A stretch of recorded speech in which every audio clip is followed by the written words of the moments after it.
بسم اللہ الرحمن الرحیم۔ السلام علیکم دوستو۔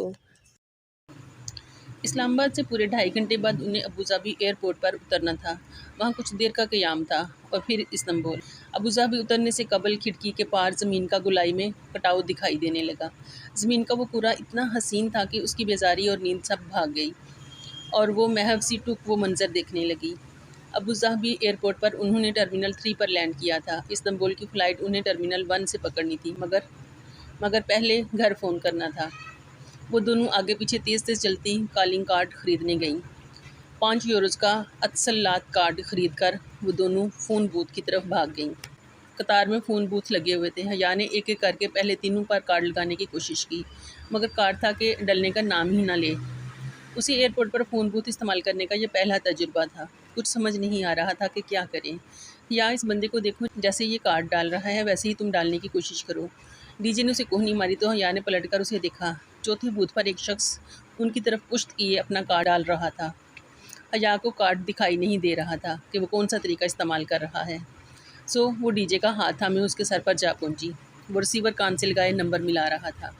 پلیز ہمیں یہ کارڈ ڈال دیں، میں اسے ڈال نہیں پا رہی۔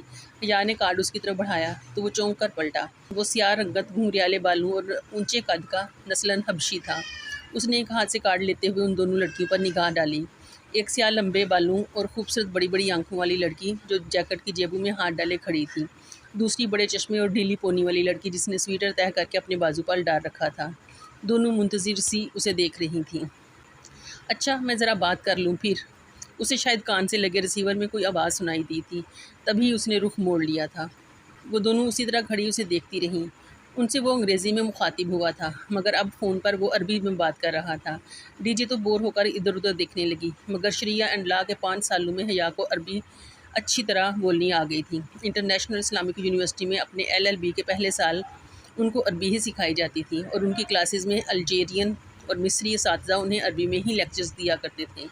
میں استنبول آ رہا ہوں، وہ اب رخ پھیرے قدرے پریشانی سے کہہ رہا تھا۔ ہاں، شام تک گھر پہنچ جاؤں گا۔ تم نے حارث کو ڈاکٹر کو دکھایا؟ اچھا، کیا کہتا ہے ڈاکٹر؟ کر دوں گا پیسوں کا انتظام۔ کہا جو ہے، بار بار ایک ہی بات مت دہرایا کرو، جاہل عورت۔ تیش سے اس کی دبی دبی سی آواز بلند ہونے لگی۔ ہاں، میری عبدالرحمن سے بات ہو گئی تھی، اسی کے کام کے لیے خوار ہو رہا ہوں مگر وہ زیادہ رقم نہیں دے گا۔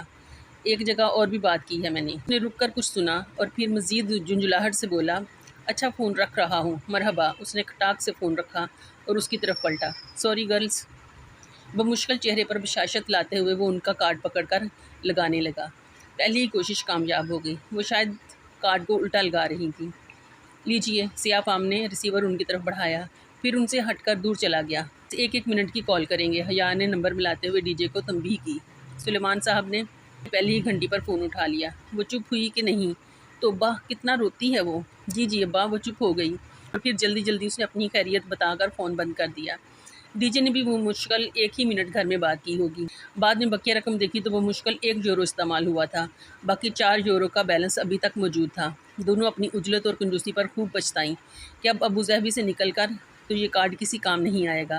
حیا نے اسے اپنے گولڈن پاؤچ میں رکھ لیا۔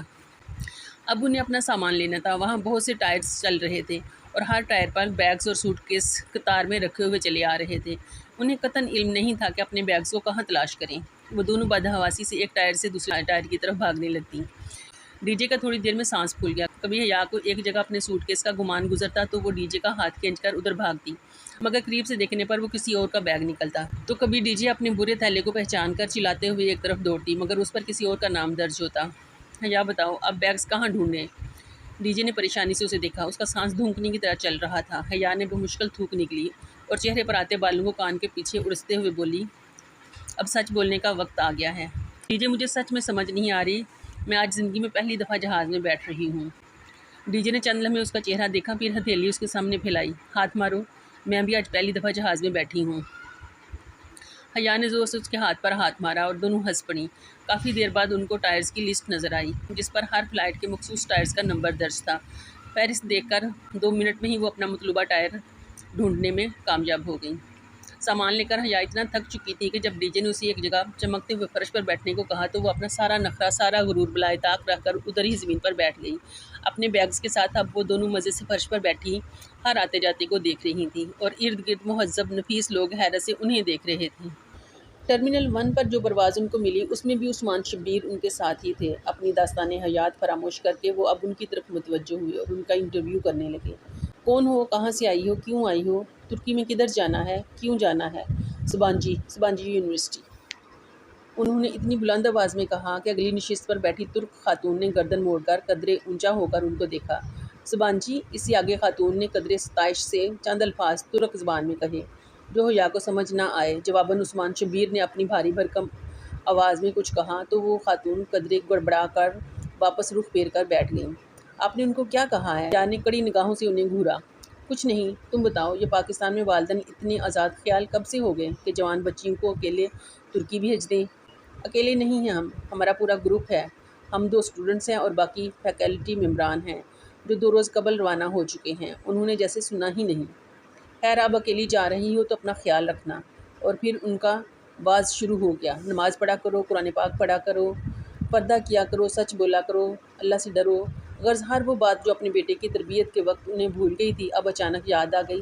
حیا نے قدرے جھنجھلا کر رخ پھیر لیا۔ دوپہر 2 بجے کھڑکی کے اس پار نیچے، بہت نیچے، وہ پرفسوں منظر پھیلنے لگا۔ مرمرا کا سمندر، اوپر بادل اور برف، یوں جیسے نیلی چادر پر سفید روئی کے گالے تیر رہے ہوں۔ وہ اس منظر کے سحر میں کھوتی چلی گئی جہاں سکندر کا ترکی اس کے قدموں تلے تھا۔ یہ رکھ لو۔ پرواز اترنے کا اعلان ہونے لگا تو نہایت زبردستی عثمان شبیر نے اپنا وزٹنگ کارڈ اسے تھمایا۔ اس پر میرے گھر، سیل اور آفس کے نمبرز درج ہیں۔ کبھی کبھار میں گھر پر نہیں ہوتا اور کبھی کبھار میرا سیل بھی آف ہوتا ہے، لیکن آفس کے نمبر پر ہمیشہ ملتا ہوں۔ میری سیکرٹری کی فضولیات سے بچنے کے لیے ڈائریکٹ میری پرائیویٹ ایکسٹینشن ڈائل کرنا۔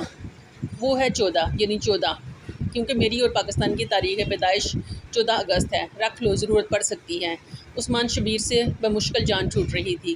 ان کو کبھی کال کرنا یا دوبارہ ان سے ملنے کا تصور ہی حیا کے لیے سہانے روح تھا، مگر پھر بھی ان کے اصرار پر اس نے اپنے سنہری پاؤچ میں ان کا کارڈ دیکھے بغیر رکھ لیا۔ اتاتورک انٹرنیشنل ایئرپورٹ استنبول کی یورپی طرف واقع تھا۔ یہ اسے بعد میں علم ہوا تھا، البتہ جو بات اسے ہمیشہ سے معلوم تھی وہ یہ تھی کہ استنبول دنیا کا وہ واحد شہر ہے جو 2 خطوں کو باہم ملاتا ہے، یورپ اور ایشیا۔ استنبول کے 2 حصے تھے، ایک یورپی طرف کہلاتا تھا اور دوسرا ایشیائی طرف یا اناتولین کو عرف عام میں پرانا شہر بھی کہا جاتا تھا۔ وہ دونوں جب اپنے سامان کی ٹرالیاں دھکیلتے آگے آئیں تو رومی فورم کے 2 ارکان ان کو مل گئے جو انہیں لینے آئے ہوئے تھے۔ رومی فورم ایک ترک NGO تھی جو بالخصوص ایکسچینج اسٹوڈنٹس کا بہت زیادہ خیال رکھتی تھی۔ وہ 2 لڑکے تھے، احمد اور چغتائی۔ چغتائی نام تو ہمارے ہاں بھی ہوتا ہے، جیسے مصور عبد الرحمن چغتائی ہے نا؟ یا ڈی جے نے سرگوشی کی۔ السلام علیکم۔ وہ بڑی گرم جوشی سے اور احترام سے ملے۔ چغتائی نے ان کے بیگز لے لیے۔ یہ باہر گاڑی انتظار کر رہی ہے۔ چغتائی برادران، پلیز پانی پلا دیں، بہت پیاس لگی ہے۔ حیا کی طرح ڈی جے بھی پیاس سے بے حال ہو رہی تھی۔ چغتائی نے سر اسبات میں ہلایا۔ احمد ان کے ساتھ سامان اٹھانے لگا۔ پھر وہ دونوں ان سے آگے چلتے ہوئے باہر کی طرف بڑھ گئے۔ بے حد مہمان نواز قوم کے اس سپوت نے ان کو پانی کیوں نہیں پلوایا، یہ معمہ وہ ساری زندگی حل نہیں کر سکی۔ کبھی امکان یہ تھا کہ چغتائی کی انگریزی کمزور تھی جس کے باعث وہ ان کا مدعا سمجھ نہیں پایا تھا۔ باہر نکلنے سے قبل انہوں نے اپنی رقم ترک لیرہ اور یوروز میں تبدیل کروانی تھی۔ 1 لیرہ پاکستانی 25 روپے کا تھا اور 1 یورو 125 روپے کا۔ ڈی جے زیر لب کرنسی کی مالیت کا حساب لگاتی رہی اور ان کی قیمت یاد کر کے باہر آئی تھی۔ ایئرپورٹ کا دروازہ کھلتے ہی یخ بستہ ہڈیوں میں گھستی خون کو منجمد کرنے والی سردی نے ان کا استقبال کیا۔ چند لمحوں میں حیا کے ہونٹ نیلے پڑنے لگے۔ یہاں مری اور یوبیا کی سرد ترین ہواؤں سے بھی کئی گنا زیادہ سرد ہوائیں چل رہی تھیں۔ حیا نے بے اختیار بازو اپنے سینے پر لپیٹ لیے۔ وہ ٹھٹھرنے لگی تھی۔ ان کا سامان خاصا وزنی اور بے تحاشا تھا۔ دونوں لڑکے سرمئی رنگ کے ہائی ایس میں بیگز رکھتے رکھتے ہانپنے لگے تھے۔ آپ واقعی صرف 5 ماہ کے لیے آئی ہیں؟ چغتائی نے سادگی سے پوچھا تو احمد نے موضوع بدل دیا۔ ہماری روایت ہے کہ جو بھی اتاتورک ایئرپورٹ سے استنبول آتا ہے ہم اسے سب سے پہلے سلطان ابو ایوب انصاری رضی اللہ تعالیٰ عنہ کے مزار پر لے جاتے ہیں، اس سے اس کا ترکی میں قیام اچھا گزرتا ہے۔ احمد کہہ کر بیگ گاڑی میں رکھنے لگا تو ڈی جے نے سرگوشی کی، مگر حیا یہ تو توہم پرستی اور شرک۔ اس نے زور سے کوہنی ماری اور ڈی جے کو خاموش کروایا، پھر اندر بیٹھتے ہوئے دبی آواز میں گھرکا، میزبانوں سے اس سردی میں بحث کی تو وہ تمہیں یہیں چھوڑ کر چلے جائیں گے پاگل۔ صبح تک تم منجمد ہو کر یہاں پڑی ہوگی اور آئندہ ترکی آنے والے سب سے پہلے تمہارے منجمد مجسمے کی زیارت کیا کریں گے۔ احمد کو ٹوٹی پھوٹی انگریزی آتی تھی، سو وہ سارا رستہ گرد و پیش کے متعلق بتاتا رہا۔ حیا کو اس سفر نامے سے قطعاً کوئی دلچسپی نہ تھی، سو وہ رخ پھیرے ایک باہر کھڑکی میں دیکھنے لگی۔ وہ جو امریکی فلموں والی بلند و بالا عمارتوں کی آس لگائے بیٹھی تھی، قدرے مایوس ہوئی، کیونکہ استنبول شروع میں تو یوں لگا جیسے اسلام آباد ہو، مگر آہستہ آہستہ غور کرنے پر معلوم ہوا کہ نہیں، وہ واقعی یورپ تھا۔ دکانوں کے چمکتے شیشے، سقف سڑکیں، مغربی لباس میں پھرتے لوگ، دکانوں کی چھتوں اور درختوں کے اوپر پڑی برف اور سڑک کنارے بچھی برف کی دبیز تہیں گویا سفید گھاس ہو۔ عجیب بات یہ تھی کہ اس قہر اور سردی میں بھی ترک لڑکیاں بڑے مزے سے منی اسکرٹس میں ملبوس ادھر ادھر گھوم رہی تھیں۔ خدا کرے آج رات برف نہ پڑے، چغتائی نے موڑ کاٹتے ہوئے ایک پرتشویش نگاہ باہر پھیلے برفزار پر ڈالی۔ ہاں، خدا کرے واقعی رات کو برف نہ پڑے، احمد نے تائید کی۔ حیا اور ڈی جے نے ایک دوسرے کو دیکھا اور پھر ڈی جے آہستہ سے اردو میں بڑبڑائی، ایویں نہ پڑے، خود تو برف دیکھ دیکھ کر اکتا چکے ہیں، ہمیں تو دیکھنے دیں، اللہ کرے ساری رات ضرور بہت ساری برف پڑے، آمین ثم آمین۔ اور حیا نے بھی اس کی تائید کی۔ تو دوستو، یہ تھی آج کی قسط، امید ہے آپ کو پسند آئی ہوگی۔ اپنی قیمتی آراء اور تجاویز کا اظہار کامنٹ باکس میں ضرور کیجیے گا، ویڈیو کو لائک اور شیئر کریں اور چینل کو سبسکرائب بھی کر دیں۔ تو ملتے ہیں اگلی قسط میں، تب تک کے لیے میرے سونے رب دے حوالے۔